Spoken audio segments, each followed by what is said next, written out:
They laughed at him 10 minutes before the ice broke. Ethan Caldwell stood near the edge of Miller's Pond with his hands buried in the pockets of his worn canvas jacket, while a few men from town joked a little too loudly about layoffs at the lumber mill and how a real provider doesn't fall behind on mortgage payments. And Ethan didn't argue, didn't defend himself, didn't even flinch, because dignity doesn't shout when it's cornered, it simply stands still.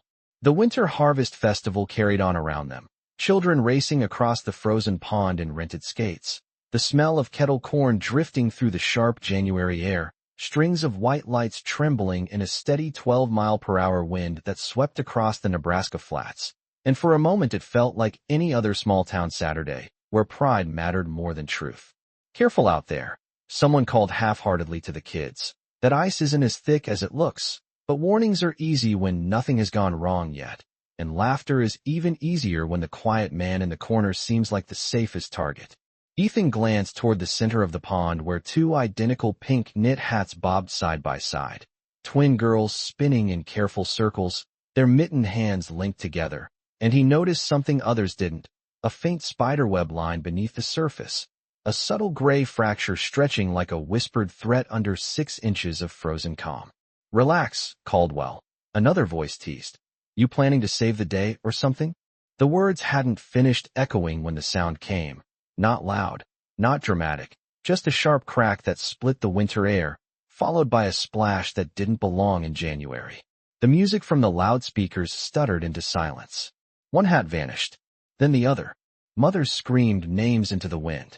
Fathers froze 2 steps from the shoreline. The world narrowed to a circle of white and gray and widening water. Ethan didn't look back at the men who had laughed. He didn't calculate risk. He didn't ask permission. "Call 911, he said once, already moving, his boots hitting the ice with a hollow thud as he lowered himself flat, spreading his weight the way instinct and old training had taught him years ago, inching forward while the frozen surface groaned beneath him. The cold cut through denim and cotton like it had teeth. The wind carried the sharp scent of broken ice. Beneath the surface, 2 small hands reached upward through dark water that reflected nothing but sky. "Hold on," he said, not loudly, just steady, because panic feeds on noise and strength feeds on calm. And when the ice shifted again under his forearms, he didn't retreat. He extended one arm until his sleeves soaked through, fingers closing around wool and wrist, pulling slowly, carefully, guiding one trembling child onto solid ice before sliding her back toward shore. Gasps rippled across the crowd. There was no applause, only disbelief. One girl coughed and clung to safety. The other was still in the water. Ethan turned back without hesitation, pushing himself forward once more into the cracking cold, because real courage doesn't measure odds, it measures lives. And as the wind swept across Miller's Pond that afternoon, something deeper than ice began to shift in a town that had mistaken quiet for weakness. The second girl was slipping lower, her pink hat drifting away like a forgotten promise. And for a split second the entire shoreline held its breath as if fear itself had frozen solid. "Ethan, do not go farther," someone shouted. "The ice will not hold," another voice cried. He did not answer them. He shifted his weight, pressing his chest flat against the brittle surface, inching forward one careful movement at a time while the cold seeped through his sleeves and into his bones. The water around the child rippled dark and endless, a cruel contrast to the bright, white sky above. "Look at me," he said gently, steady as gravel under tires. "You are going home today." The girl's small fingers clawed at the broken edge of ice, and Ethan stretched until his shoulder burned, until the frozen crust beneath him gave a warning groan that echoed across the pond. For a heartbeat the crack widened. For a heartbeat the town saw him disappear halfway into the freezing water. A woman screamed. A man dropped to his knees. But then Ethan resurfaced, one arm locked firmly around the child's coat, his jaw clenched not in panic but in focus. He did not yank her upward. He did not thrash. He pulled slow and even, distributing weight the way he once had during winter drills long ago, guiding her body across the edge and onto the ice beside him. "Stay flat," he whispered, more to himself than to her, and together they crawled inch by inch towards solid ground. The wind whipped across the pond at nearly 15 miles per hour, cutting through soaked fabric, turning every breath into a sharp cloud of frost. When at last hands from the shoreline reached out and grabbed the girl, lifting her into waiting arms, Ethan remained still for half a second longer, eyes closed, as if offering silent thanks that the worst had passed. Applause did not come. What filled the air instead was something heavier, something humbling. Parents wrapped their daughters in thick blankets. Emergency sirens wailed in the distance, growing louder with each passing second. A paramedic knelt beside Ethan and asked for his name. He simply shook his head once, pushing himself up carefully, water streaming from his jacket and freezing almost instantly in the January air. "Check them first," he said quietly. "Make sure they are warm." His hands trembled, not from fear, but from cold. The men who had laughed earlier stood several yards back, silent now, their earlier words dissolving into the wind. One of them opened his mouth as if to speak, but nothing came out. Respect does not arrive with noise. It arrives with realization. As the girls were placed inside the ambulance, one of them turned her head and searched the crowd until her eyes found him. She lifted her small hand in a weak wave. Ethan nodded once in return. Then, while flashing lights painted the snow in streaks of red and blue, he stepped away from the gathering crowd, boots crunching softly across the frozen ground, leaving behind the pond, the whispers, and the beginning of a story that the town did not yet understand. By the time the ambulance doors closed, the pond had fallen into a silence that felt heavier than the winter air itself. Snow drifted across the cracked surface as if trying to erase what had just happened, and the crowd slowly thinned into small clusters of hushed conversation. "Who was that man?" someone asked. "I think he works at the mill," another replied. "No, I heard he got laid off last month." The words carried less judgment now and more uncertainty. Ethan Caldwell walked the half-mile back toward town alone, his jeans stiffening as the temperature dipped below 20 degrees, his boots leaving dark, what impressions. Along the snow-packed path, the festival music did not resume. The laughter did not return. Respect has a way of arriving quietly, settling in where pride once stood. When he reached his pickup truck, an aging Ford with rust tracing the edges of its doors, he paused long enough to wring water from his sleeves before climbing inside. The heater coughed weakly to life, pushing out uneven bursts of lukewarm air. His hands hovered over the vents, red and trembling, but his expression remained calm, almost thoughtful. He did not replay the crack of ice or the sound of the crowd gasping. He replayed two small faces looking back at him from the edge of the water, and the simple truth that they were breathing. That was enough. At Pine Hollow Regional Hospital, the twins were wrapped in layers of warmed blankets, doctors and nurses moving with focused efficiency while their parents stood close by, shaken but grateful. "They are stable," a physician assured them. "Cold, but stable." Relief spilled into the hallway like sunlight through a window. One of the nurses asked for the name of the man who had pulled them out. The parents looked at one another. "We never got it," the mother admitted softly. Back across town, Ethan parked outside the small weathered cabin he called home. A single porch light flickered against the falling dusk. Inside, the air carried the faint scent of pine wood and old coffee grounds. His 8-year-old daughter, Clara, sat cross-legged on the living room rug, finishing homework beside the wood stove. She looked up the moment the door opened.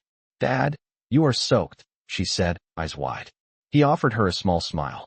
"Just helped someone out," he replied, stepping carefully across the worn hardwood floor. She studied him with the quiet awareness children often have when they sense more than words reveal. "Are you okay?" she asked. "I am," he answered simply. He did not mention the ice. He did not mention the fear. He changed into dry clothes, set his wet jacket near the stove, and stirred a pot of canned soup on the stovetop as though the afternoon had been ordinary. Outside, wind brushed softly against the cabin walls. In town, people were still talking. At the hospital, gratitude was growing. But in that small kitchen lit by a single overhead bulb, Ethan Caldwell returned to the rhythm of fatherhood, unaware that the silence forming beyond Pine Hollow was not the end of the story, but the beginning of something none of them could yet see. Morning arrived pale and quiet over Pine Hollow, the kind of winter light that made everything look softer than it truly was. Ethan Caldwell was already awake before the sun cleared the tree line, sitting at the small kitchen table with a stack of unopened envelopes spread before him like an unspoken inventory of worries. Final notice, read one in bold letters. Past due, whispered another. He did not sigh. He did not curse. He simply folded each letter back into its envelope and set them aside with deliberate care, as though neatness alone might buy him time. The wood stove ticked gently as it cooled, and from the hallway came the soft sound of Clara's footsteps padding toward the kitchen. "Is it still snowing?" she asked, rubbing sleep from her eyes. "Just a little," he replied, pouring oatmeal into 2 chipped bowls. Enough to make the world look clean. She smiled at that, accepting the bowl and climbing into her chair. Outside, frost clung to the windows in delicate patterns that looked almost like feathers. Inside, the cabin felt smaller than usual, quieter, as if holding its breath along with the town. News of the pond had spread overnight. A short clip recorded on someone's phone had already begun making its way across social media, grainy but unmistakable. A man crawling across fractured ice. 2 children pulled to safety. Comments filled with words like brave and hero. Ethan had not seen it. He had no interest in replaying what had been instinct. After breakfast, he walked Clara to the end of their gravel driveway, where the school bus would arrive. "You are a little stiff," she observed, noticing the careful way he moved. "Just sore," he answered gently. "That is what happens when you get older." She giggled and hugged him tight before climbing aboard. The bus doors folded closed with a mechanical sigh, carrying her down the narrow road bordered by snow-covered pines. Ethan stood there a moment longer, watching until it disappeared from view. Strength is often quiet in public and heavier in private.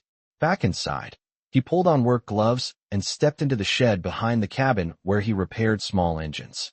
For neighbors, earning cash where he could. A snow blower sat on the bench, half dismantled, its carburetor resting beside it. He worked methodically, the scent of gasoline mixing with cold air drifting through the cracked door.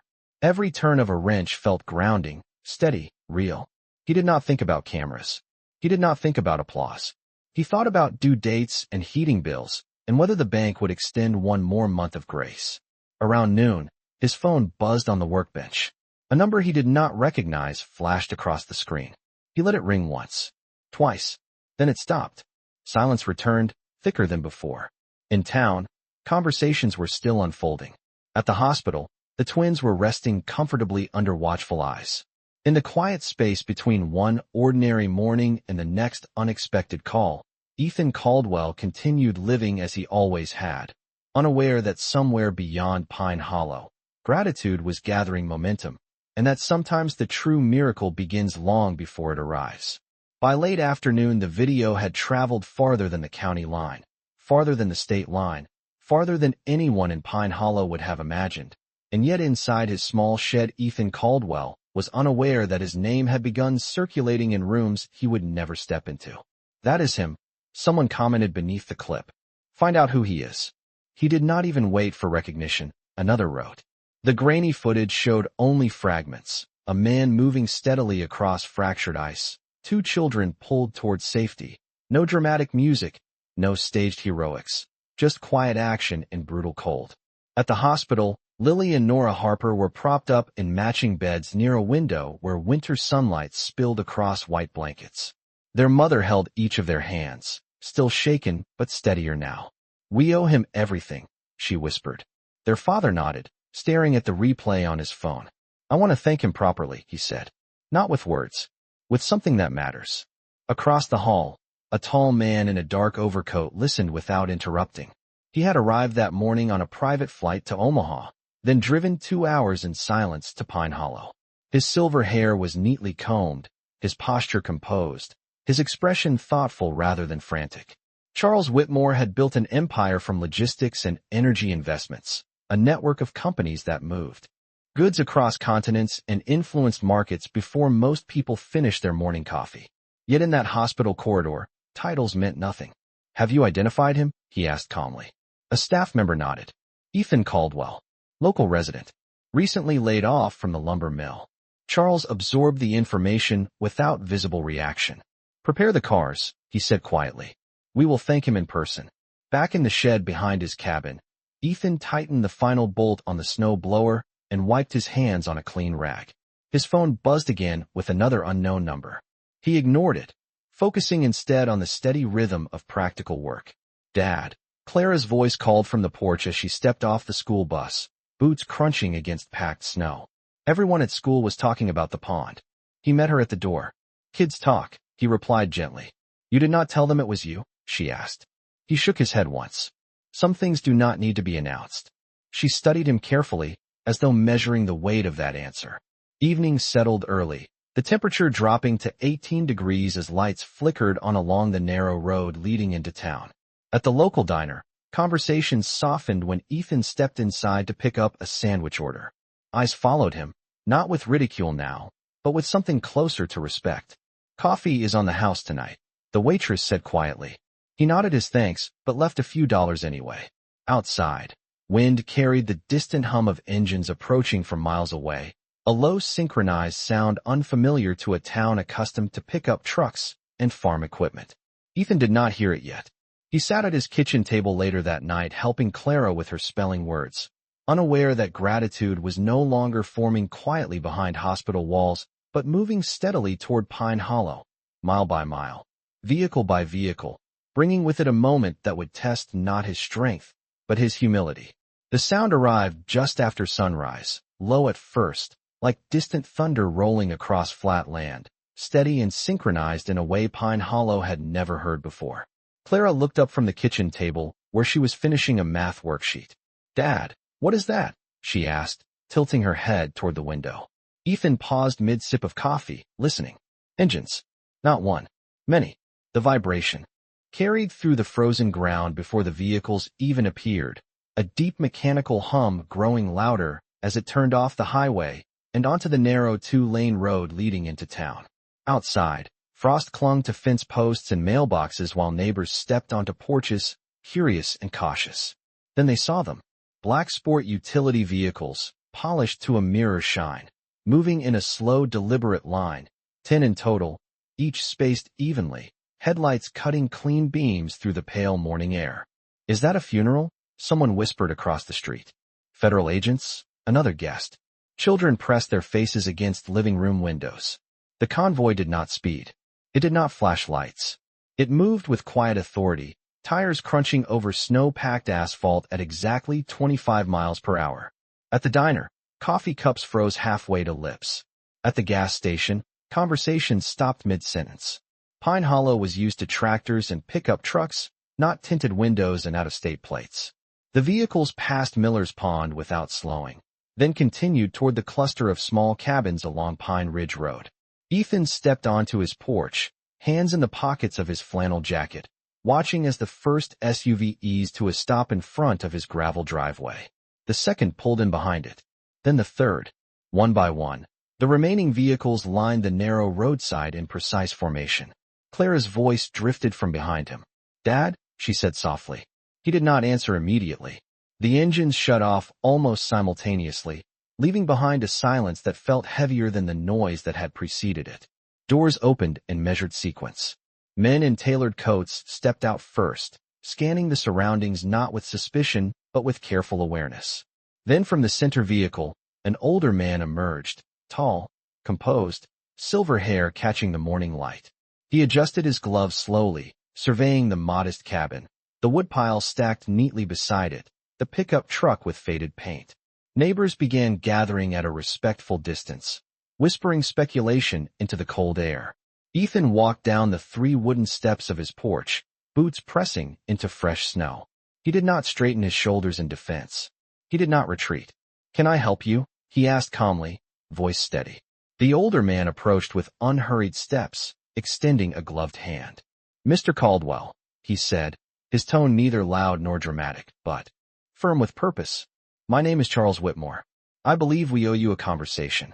Behind him, the line of black vehicles stood like silent witnesses along the frozen road, and for the first time since the ice had cracked beneath his hands, Ethan felt something shift that had nothing to do with danger and everything to do with destiny. The air between them carried no hostility, only weight. Charles Whitmore removed his gloves with deliberate calm and met Ethan Caldwell's eyes without arrogance, without theatrics. Your actions 3 days ago saved my granddaughters, he said plainly. A murmur traveled through the small crowd of neighbors gathered along Pine Ridge Road. Clara stepped closer to her father, her small hand slipping into his. Ethan's expression did not change. "I am glad they are safe," he replied. No boast. No hesitation. Just truth. Charles studied the man before him, taking in the worn boots, the repaired fence, the modest cabin that had weathered more than one hard winter. "Lily and Nora are recovering well," Charles continued. "Doctors expect no lasting complications. That is because you chose to move when others froze." Ethan shook his head slightly. Any parent would have done the same. A few of the neighbors shifted at that. They knew it was not entirely true. Courage had stepped forward alone that afternoon. Charles nodded once, acknowledging both the humility and the reality. "Perhaps," he said quietly. But not every parent did. The statement lingered in the cold air.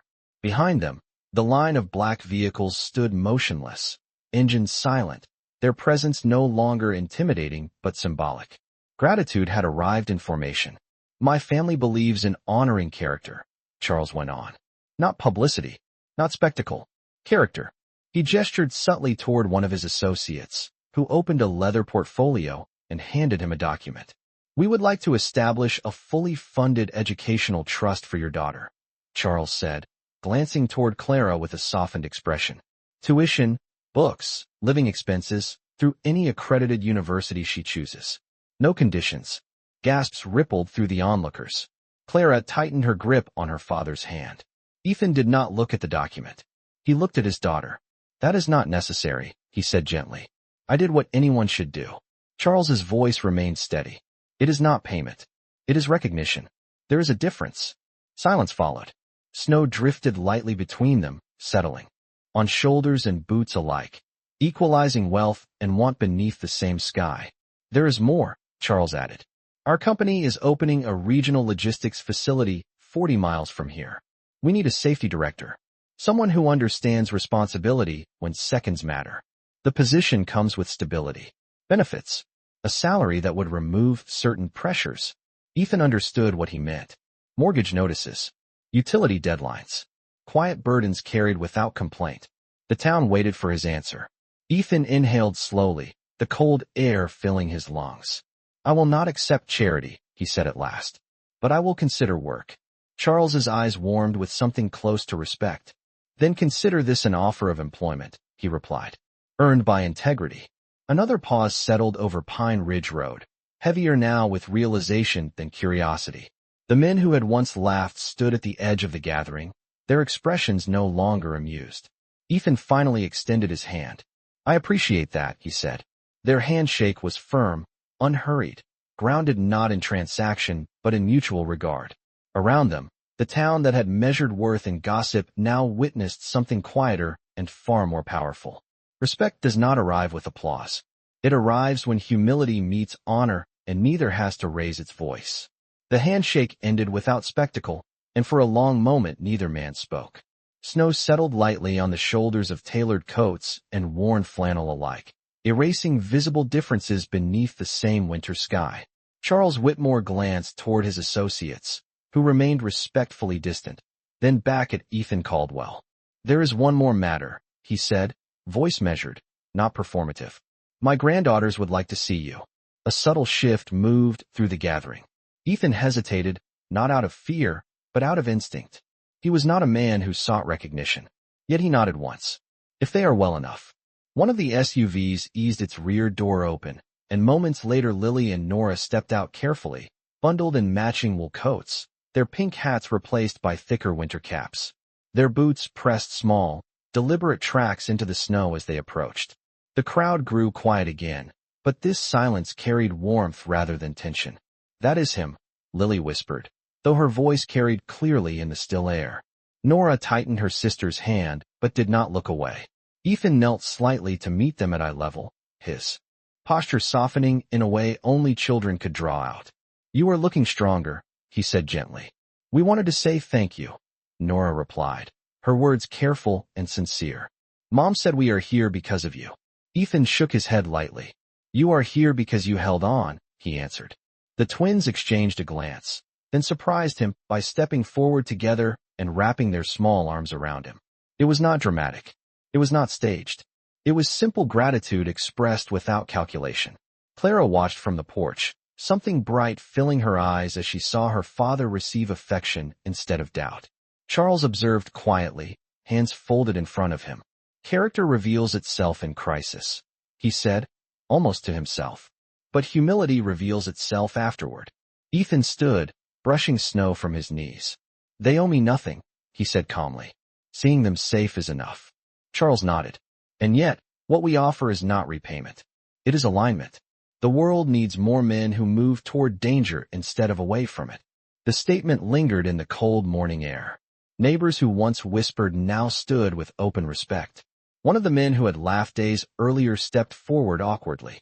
Ethan, he began, voice rough with something like regret. I was wrong. Ethan looked at him, not with triumph, not with resentment, just steady recognition. We all miss things sometimes, he replied. There was no lecture, no scorekeeping, only grace. The twins returned to their grandfather's side, and the quiet line of vehicles remained parked like dark sentinels along the narrow road. Pine Hollow had not changed in size or wealth overnight, but something deeper had shifted. Dignity had answered mockery. Kindness had met power. And under the soft fall of winter snow, respect settled over the town without a single voice needing to rise above a whisper. The convoy did not leave immediately. For a few minutes longer the engines remained silent, and the people of Pine Hollow stood beneath a pale winter sky that felt somehow different than it had a week earlier. Charles Whitmore turned once more toward Ethan Caldwell. Our driver will return tomorrow with the formal documents, he said. There is no rush. Take the time you need. Ethan nodded. I will. There was no eagerness in his voice, no disbelief either. Just steadiness. Clara stepped closer to him as the twins climbed back into the vehicle, waving through the tinted glass. Lily pressed her palm against the window. Nora mouthed the words thank you once more. Ethan raised his hand in return, not dramatically, simply enough for them to see. One by one the doors closed. Engines started in quiet sequence. The line of black vehicles eased away from Pine Ridge Road, tires compressing fresh snow, disappearing the same deliberate way they had arrived. No sirens, no spectacle, just purpose fulfilled. The neighbors lingered. A few approached Ethan with awkward smiles and half-formed apologies. He listened. He accepted. He did not dwell. When the road finally cleared and the sound of engines faded beyond the curve of pine trees, Pine Hollow felt smaller again, but not diminished. Changed. Inside the cabin, warmth from the wood stove softened the chill that had clung to his jacket earlier that morning. Clara sat at the kitchen table, chin resting on her folded arms. Are we going to be different now? She asked quietly. Ethan poured 2 glasses of water and set one in front of her. Different how? He replied. She hesitated. Like richer. Or important. He considered the question carefully before answering. We were already important, he said. Money does not create that. It just reveals what people choose to value. She studied his face as if committing the lesson to memory. Later that afternoon, he walked back toward Miller's Pond alone. The ice had refrozen along the fractured edge, smoothing over visible scars, though the memory of the cracks still echoed in his mind. He stood at the shoreline where Boots had once crowded in panic. Now it was empty. Wind moved gently across the frozen surface at 10 miles per hour, carrying nothing but quiet. He did not see himself as a hero. He did not see himself as a man who had attracted fortune. He saw 2 children laughing in a hospital room and a daughter inside a warm cabin finishing her homework. That was the miracle, not the vehicles, not the offer, not the attention. The miracle was life continuing when it could have stopped. As the sun lowered behind the trees and painted the snow in soft gold, Ethan placed his hands in his pockets and turned back toward home. Sometimes the world grows loud when power arrives. Sometimes it grows silent when dignity stands firm. And on that winter evening in Pine Hollow, the loudest thing of all was the quiet respect that followed him down the narrow road, unspoken, undeniable, and finally understood.